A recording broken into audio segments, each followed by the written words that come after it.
This video has over 5 million views thanks in large part to an audience retention of almost 250%. But it's not a YouTube short, so it doesn't automatically loop back on itself. I will admit it, for the first time ever, this video breaks the YouTube algorithm. But can it help you do the same thing? Please turn your playback speed to 25% and turn on closed captioning. If you don't do this, none of this video will make sense at all. Well, that's not very pleasant to listen to. Let's do what he says and slow down the speed of this video.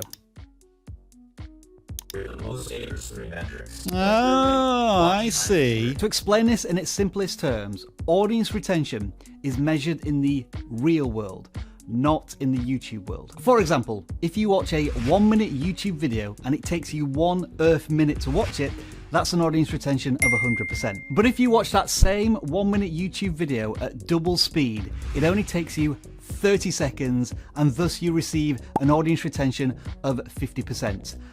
I know, that sounds really weird. And it gets even more weird when you flip it and slow everything down. So yes, if you watch a 1-minute YouTube video at 0.25 speed in the YouTube player, it will take you 4 Earth minutes to watch, and that's an audience retention of 400%. We know this because I did that very test on this channel over 4 years ago. And I talked about it again when PewDiePie asked his audience to watch one of his videos at double speed. If you were going to try and hack the YouTube watch time analytics, which of course we do not recommend, you would have to do this.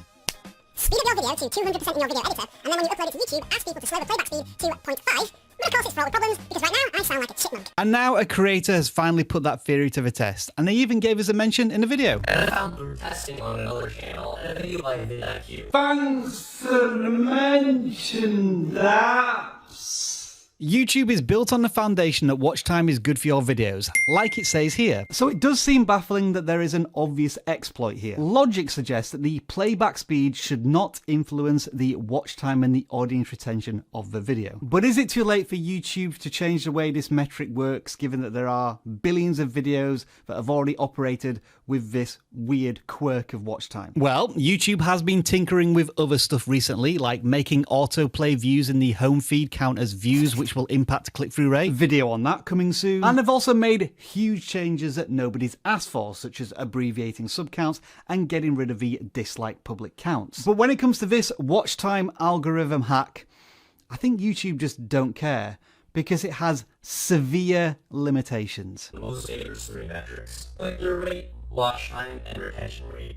Let's be honest, this is an excruciating viewer experience. And if this was the presentation style for every video on the channel, viewers would quickly abandon the content. In short, this exploit is not sustainable for any creator beyond 1 or 2 videos. And for 99% of creators, this will never work.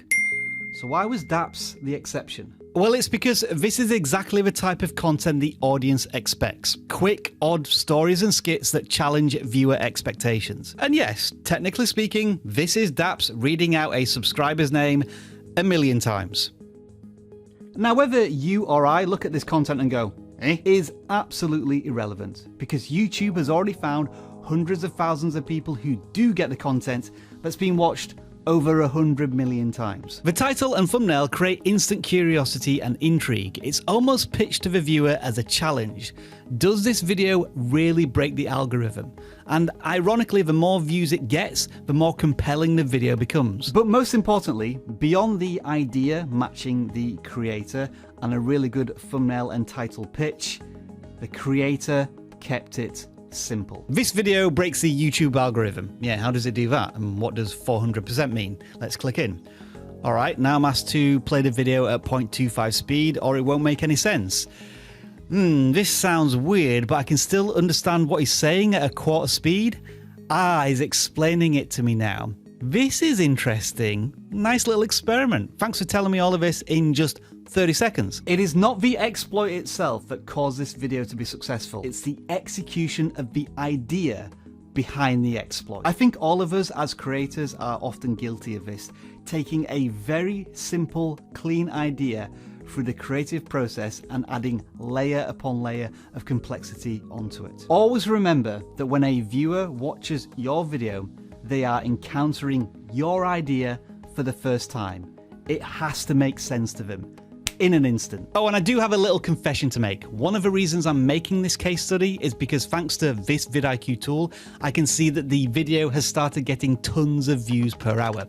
So I'm trying to create similar content to poke YouTube's recommendation system. Some may call this jumping on a bandwagon. I like to think of it as a really sensible idea. Speaking of really good ideas, if you want to find out how a channel rickrolled their way to 100,000 subscribers in 100 days, I highly recommend you watch this video over here, but be prepared to be really annoyed.